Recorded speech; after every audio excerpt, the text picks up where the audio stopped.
الحمد للہ وکفا والصلاة والسلام علی سید الرسل وخاتم الانبیاء اما بعد۔ محترم سامعین، حضرت مولانا عماد الدین غوری رحمۃ اللہ تعالی علیہ ابتدائی عمر میں بڑے طاقتور اور نامی گرامی پہلوان تھے۔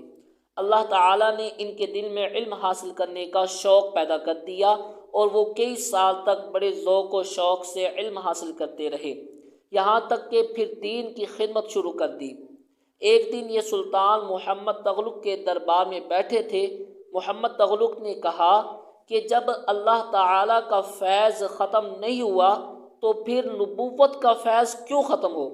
اگر اب کوئی پیغمبری کا دعویٰ کرے اور معجزہ دکھائے تو تم تصدیق کرو گے یا نہیں؟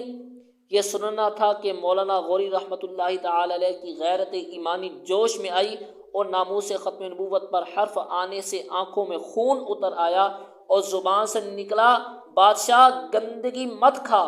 بادشاہ نے حکم دیا، عماد کو ذبح کر دو اور زبان باہر نکال ڈالو۔ آپ نے نہایت اطمینان و بے پرواہی سے اس حکم کو سنا اور کلمہ حق کہنے پر شہید ہو گئے۔